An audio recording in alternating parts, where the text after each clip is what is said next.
Le cheminot des herbes, c'est en fait une randonnée depuis Chambéry jusqu'à Nantes.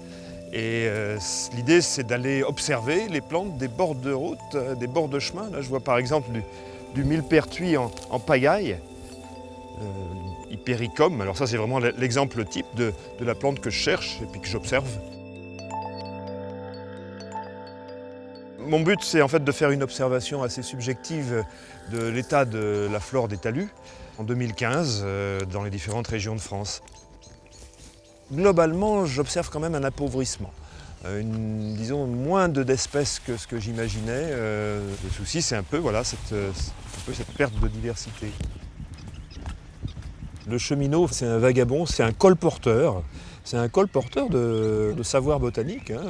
Autrefois, les colporteurs de graines, ils venaient souvent des Alpes et ils se répandaient dans toute la France. Et on pense que même en Touraine et dans le Val-de-Loire, le développement de la culture des plantes médicinales, c'est arrivé par les colporteurs des Alpes. Donc en fait, je continue sur leur chemin, quoi.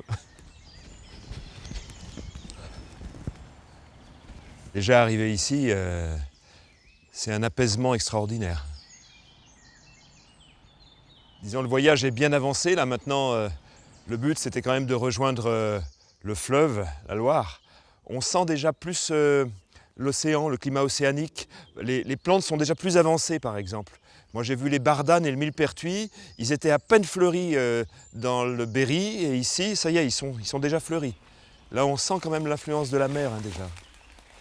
La bardane, c'est cette plante qui a ses fruits très collants, très agrippants comme ça. On dit d'ailleurs que c'est l'ancêtre du velcro, là, les petits fruits là, qui s'accrochent partout, comme ça.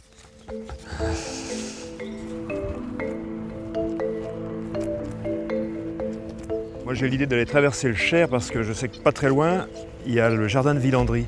Et j'aimerais bien aller y jeter un petit coup d'œil. Là, c'est des jardins plutôt à la française, à Villandry. C'est bien différent de la nature sauvage. Moi, ce qui m'intéresse le plus, c'est quand même les jardins des plantes médicinales, ce qu'on appelle aussi les jardins des simples. Alors, c'est pas pour les simples d'esprit, c'est pour les simples médecines, ce qu'on appelle la médecine par les plantes, tout simplement. Ma foi, à l'époque où il n'y avait pas de médicaments, on utilisait quand même beaucoup les jardins, les plantes du jardin du monastère, c'était ça. C'était pour ça aussi que les moines étaient si souvent à l'origine d'élixirs, d'élixirs de traitement. Là, je vais récolter de la menthe à feuilles longues, parce que ça, c'est une plante à la fois sauvage, et ici, on l'a cultivée, mais c'est une plante que j'ai vue, moi, dans beaucoup de talus. Là, voilà, puis elle est en pleine fleur en ce moment.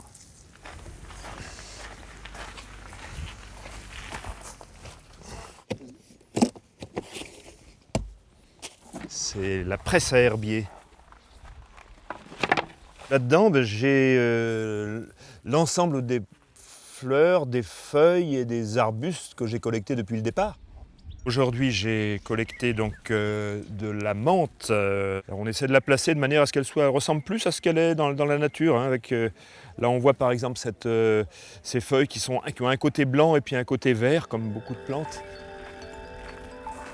J'ai la nostalgie de ne pas être né au XVIIe ou XVIIIe siècle, de ne pas être allé au bout du monde pour aller chercher des plantes inconnues. Alors moi, je fais ça beaucoup plus humblement, sur les chemins de France. Ce que je veux apporter, c'est le témoignage de cette traversée de la France en 2015. Voilà ce qu'on trouve sur les bords des routes.